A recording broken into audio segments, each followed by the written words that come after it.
Welcome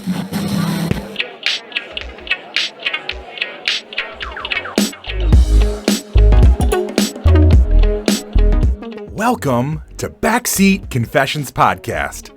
Slide into the backseat as we listen to mostly anonymous strangers tell us stories from their lives. I'm a rideshare driver in Atlanta, and the people getting in my car have absolutely no idea I'm going to ask them to share. My commitment to you is to tell at least a snippet of virtually every story recorded in my car in the order they were told to me.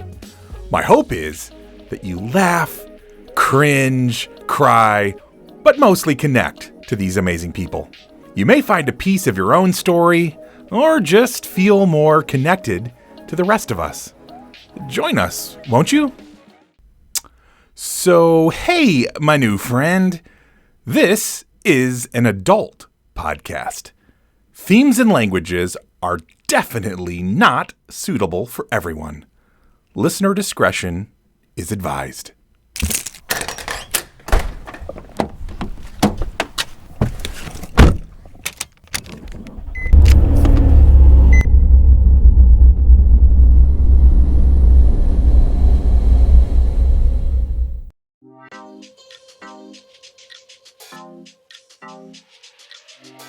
Hello, my friends. I'm looking forward to today's journey with you. Because the stories were a bit shorter on average in this episode, we were able to squeeze 6 in here instead of the normal 5. And just so you have like an insider's view of how I typically put these episodes together, I listen to each story one by one in the order, of course, they were told. And then I write my script of what I want to say and then move on to the next story. So I'm telling you this because I write this part, the intro, last.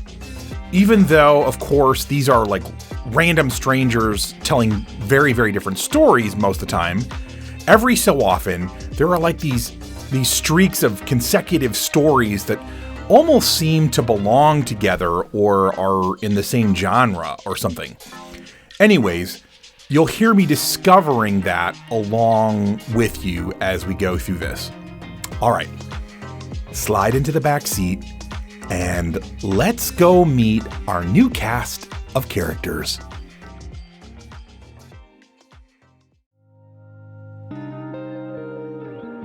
So, right before this rider's story picks up, she was pretty emotional. She got choked up.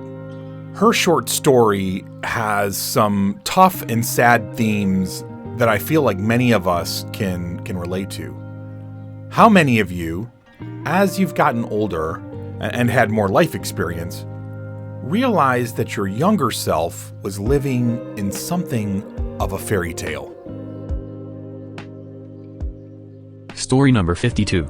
Thursday, December 3rd, 2020, 5:06 p.m.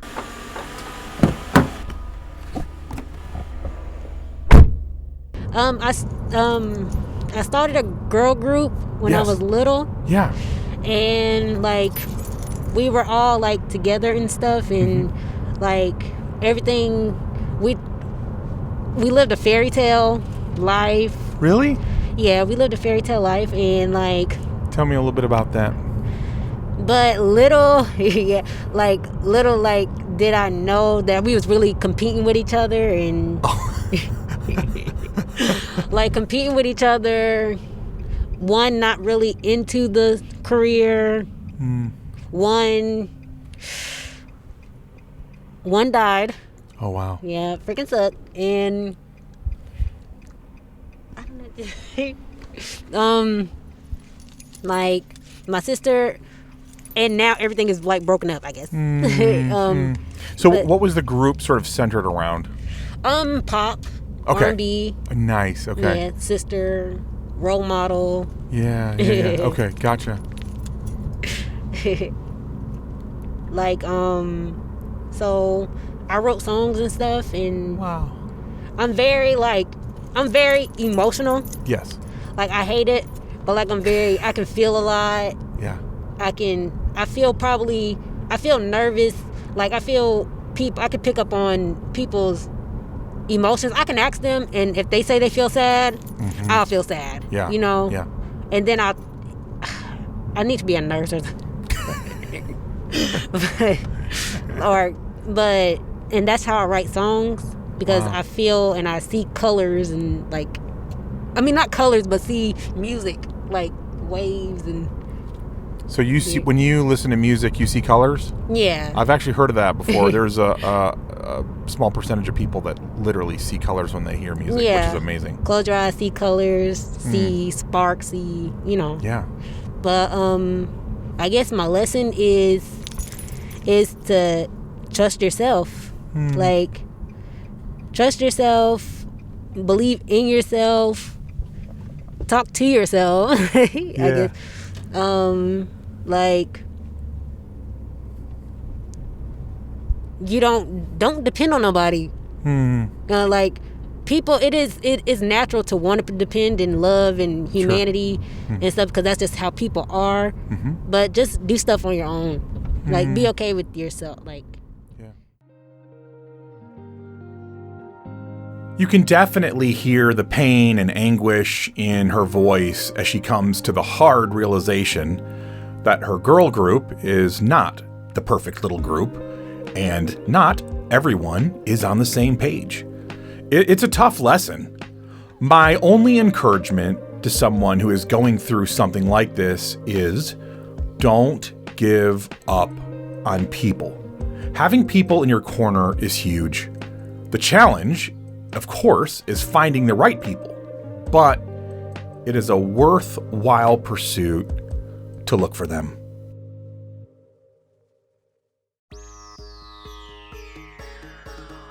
Our next writer has lived and is living a life out of a movie.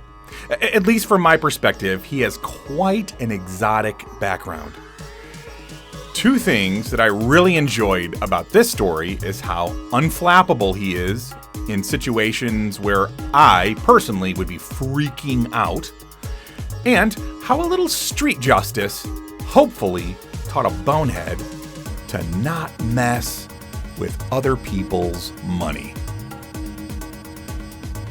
Story number 53. Thursday, December 3rd, 2020, 5:26 p.m.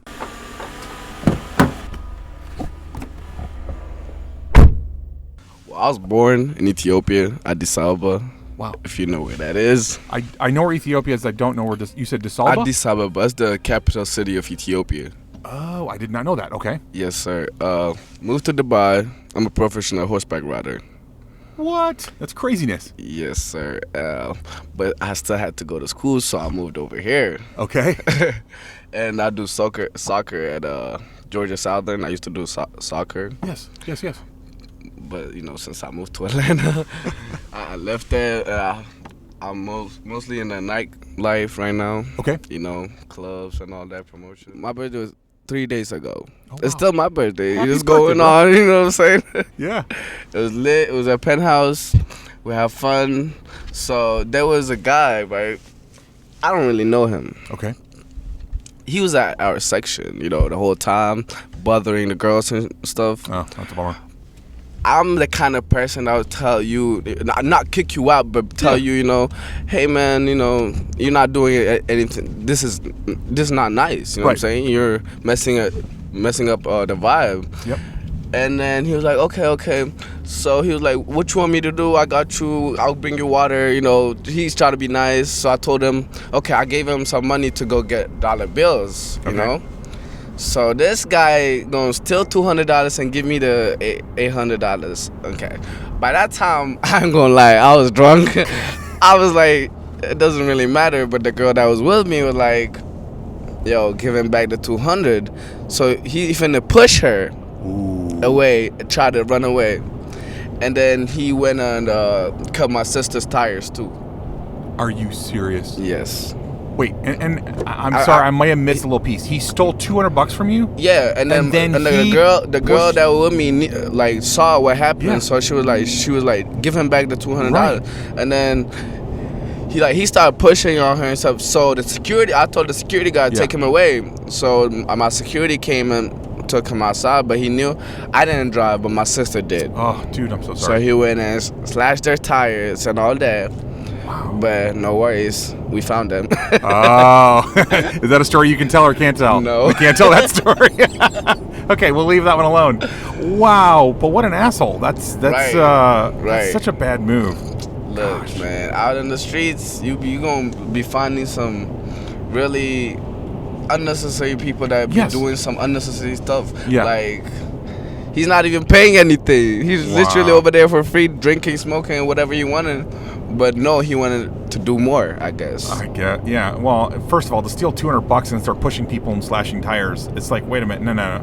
You would have been not legally within your right, but I mean, it would have been made much more sense if you pushed one of his people Yeah. and then slashed his tires for stealing money Look, from you. man. But oh no, this delightful human being, ugh, man. But it sounds like you still had a good birthday, so you didn't let it get you down. That's a good thing. No. Look, I went outside. My sister was outside. She was like, yo, my tires got slashed. The owners know me, so they told me, they showed me the camera and all that. So, all I did was like, leave the car, come with me. We left. The next day, we went over there, fixed the car, It's all good.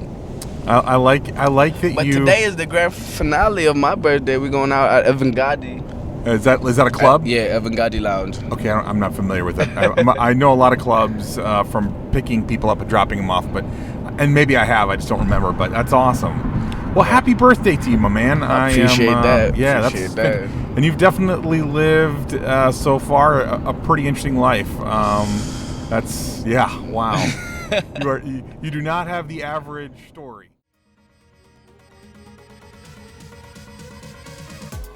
The guy that stole. I mean, why? Why do some people just have to be so extra?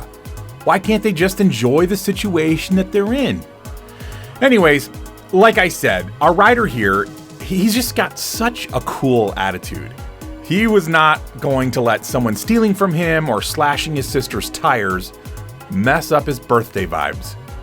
This dude is a boss, and I want to learn some life lessons from him on not letting crappy situations bring you down.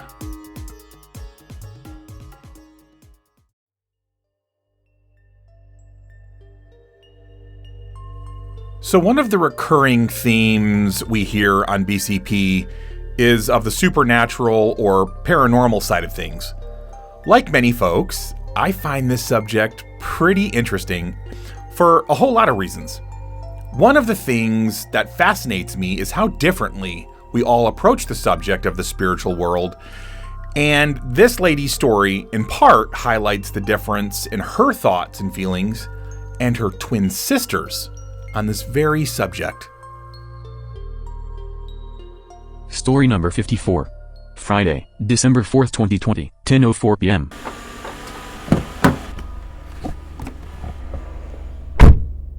So to start off the story, a little background. This didn't take place in my household, but it took place in my aunt's household. Okay. So basically, me and my sister, I have a twin sister, and we were over there because, just to chill with my aunt, hang with my little story. I was asleep. My sister, she said I don't think she was fully asleep. She was probably still up, and she was like, I should check over my sister, of course. Yeah. Because I'm the youngest out of us, but we're still twins. So Still twins. I guess she was, probably checking to see, maybe she's still up. Mm-hmm. So my sister, she doesn't really believe in, godly things and spirits of that sort. Okay.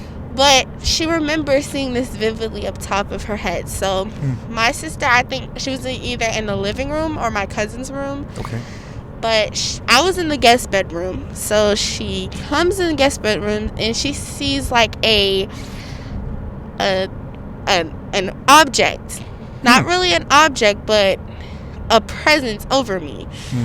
And from my knowledge, she never really said like if it had a face or anything. She would just say that it was something hovering over me, and she couldn't quite tell what it was. She just knew that it was there. Right. So I'm not really sure what she saw to this day, because I know she remembers. It's just Yeah. I don't remember if she told me because the story happened so long ago. Right. But she just said it was a figure hovering over me, and I just kind of remember that room. It would always, when I was asleep, it would always give me a weird presence. Like I wouldn't always feel like I was the only one in the room, even if I was the only physical person in the Right. room. Okay, yeah. Yes. So it's actually a story that I actually believe, like, oh, she probably really did see something over me. Yeah. And I just think that certain situations that people have in their lives, it really just understands that, you know, maybe in the afterlife people actually do come back. Because, you know, I have a deceased sister, a deceased grandma, deceased cousins, and I just remember sometimes just saying, like, I would be alive when they would be deceased. So maybe they're just coming back protecting over me, because, you know, you really are, depending on your spiritual beliefs, you are protected, and you may not know. You know, there's actually spirits around us all the time, not saying they're good or bad, it's just they're there. They just are there. I actually feel like probably that spirit over me was probably a relative of some sort. Okay. So there were you don't think of it as having any sort of ill intent towards you at all? No. Not specifically. Yeah. Wow. That's really interesting. And you said your sister doesn't really have the same spiritual belief that you do in the paranormal, but she doesn't. What does she do with this experience? Does she just say, well, it's just an experience that she brings up to me? Like, we'll be talking, for say we have like a family gathering or something, and we'll talk about stuff that took place when we were little, going back and remembering things, and she just brings up this experience, and I'm like, oh, I kind of remember you telling me this about this. So but she still lands in the place of, like, she doesn't believe in the supernatural, or is she kind of like more on the fence now? I think she believes in it, but probably to a certain extent. Like, she would have to physically see it, or, you know, physically hear about it and believe about it, actually. Okay. So yeah. She requires a little more proof. Yes. I like it. She likes to be proven. Hey, I understand that. Nothing wrong with that at all. So I'm curious, where do you land on such things? Do you believe in the supernatural or paranormal world at all? If so, have you ever had an experience with it? In thinking about some of the ways I'd like to expand BCP, one of them was to bring folks together in a physical space and share stories. I wonder if you guys would be at all interested in, let's say, a night devoted to people sharing personal stories of the more ghostly or spiritual side. Reach out by email or on one of the social platforms and let me know. I'd love to hear from you guys.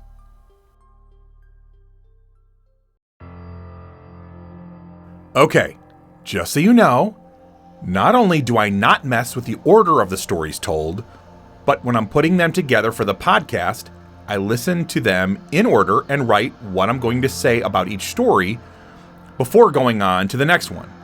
So honest to goodness, I had no idea what this next story was about when I was prepping for the last one. For a show that can be so completely random, sometimes there are these themes that just seem to show up. Story number 55. Friday, December 4th, 2020, 10:38 p.m.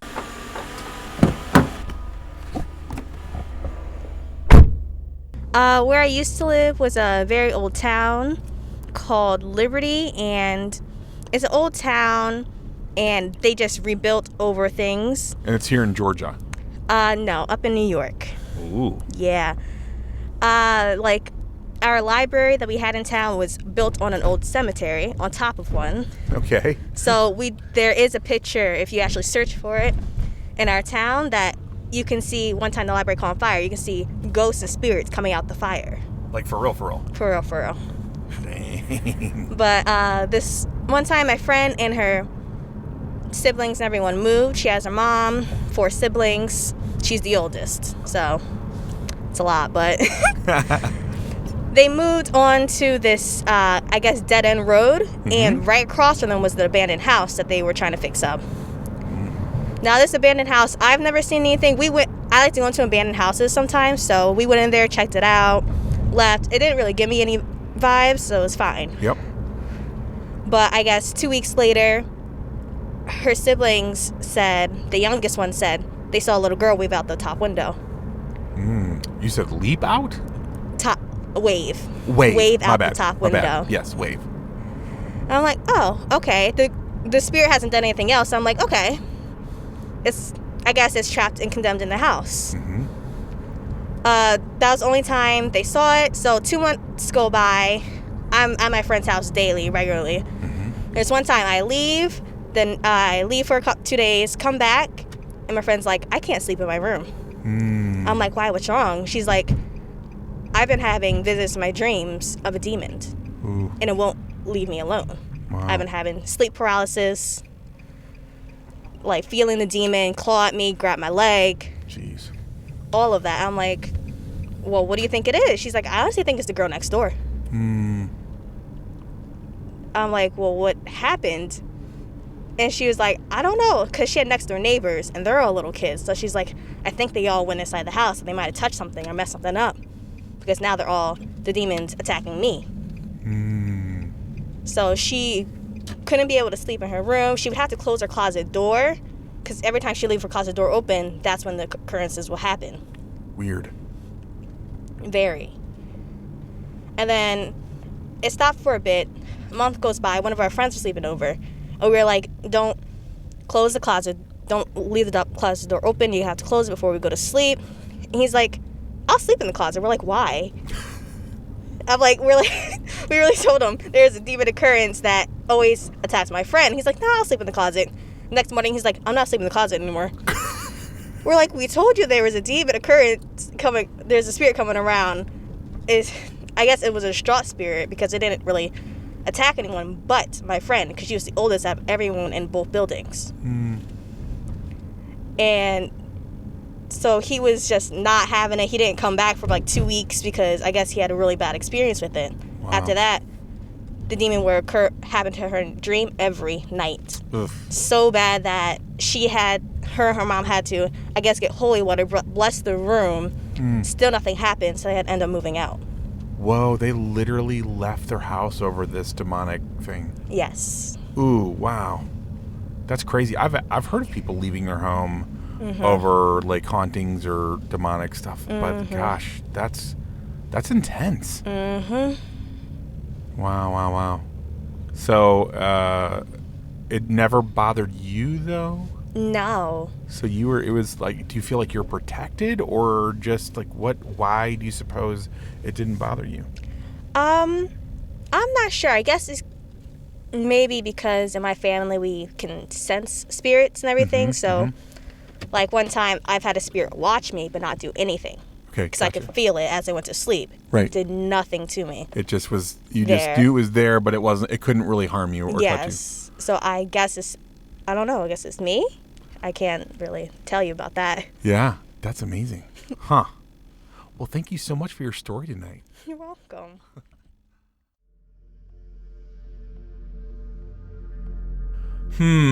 Yeah, so interesting. Anyways, like I said, it's a world that I have more questions about than I have answers, but it's definitely a fascinating one. I'd be interested in hearing from you folks if you've had recurring negative experiences with the demonic, and also, how have you dealt with it? I can't imagine how bad a haunting or paranormal experience would have to be to force someone to leave a property. I mean, I hate moving, so I feel like I'd probably take more of like the exorcism route or something before moving on. But hey, that's just me.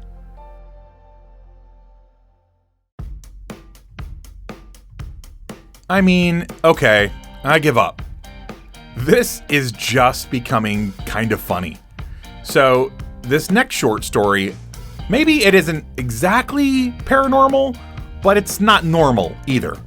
And again, I promise, I'm not setting these up. These 3 stories really did come together from 3 separate writers that literally could not have known about each other. Story number 56. Friday, December 4th, 2020, 11:14 p.m.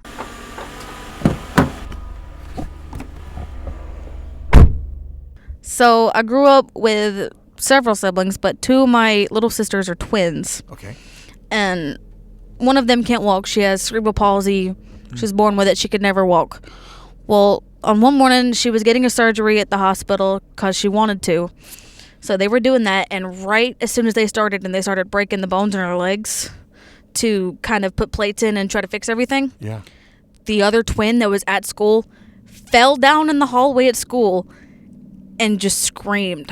Wow. At the precise moment. Exact moment.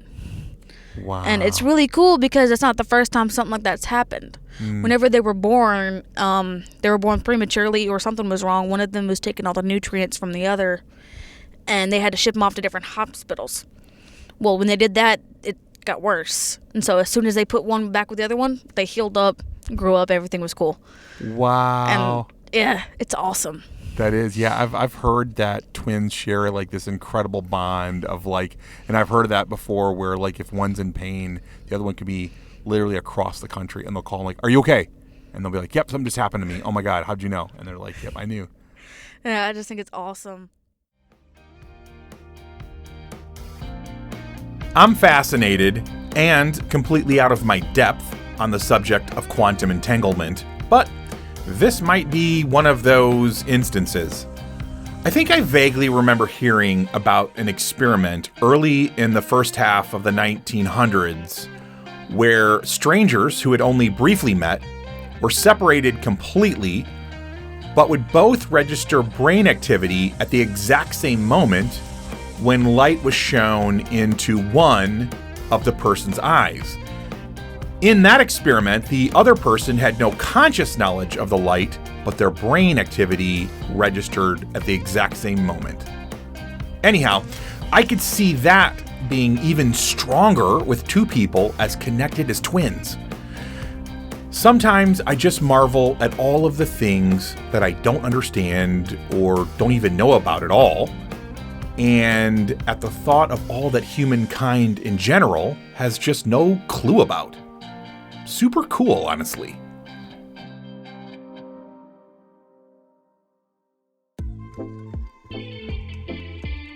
Our last writer today leaves us some of the most important reminders we can ever hear. No matter what part of the world you live in, or what decade or even century you're living in, love is always, always the highest and most important value. Story number 57. Saturday, December 5th, 2020, 2:16 a.m.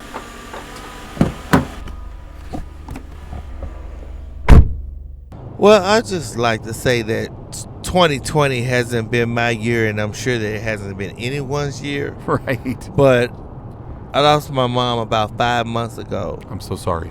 and she's lived a wonderful life. Yeah. She was 94. She would have been Dude. 95 on Valentine's Day 2021. Dang.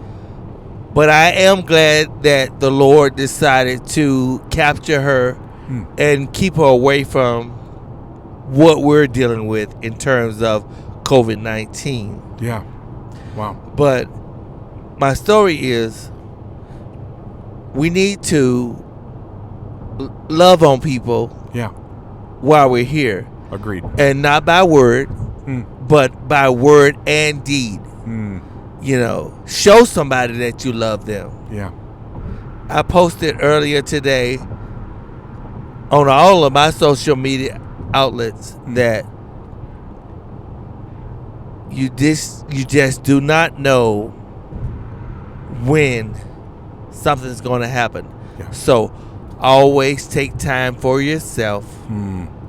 Take time to smell the air and appreciate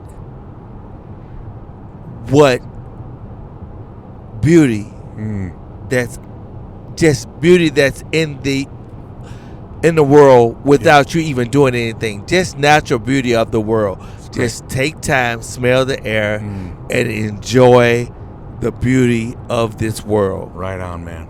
So good. Thank you so much.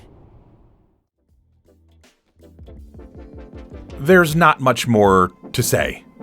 His encouragement to love, if we all really, truly took that to heart, it would literally change the world. And I'm a self-described cautious optimist, so I believe that it is changing the world. Slowly but surely. And his reminder to go out into the natural world and just soak up the beauty that is nature is so important. The trees, the rivers, streams, the ocean, the mountains. It's kind of cool to think that you don't have to do anything but just be in it.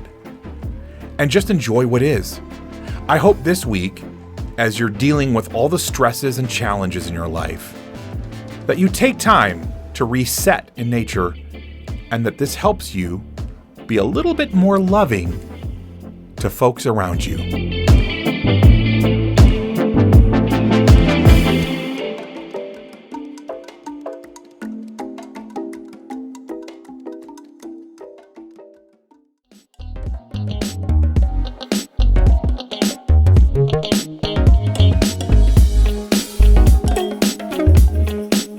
This is what happens when you are a rideshare driver in Atlanta and ask people for their stories.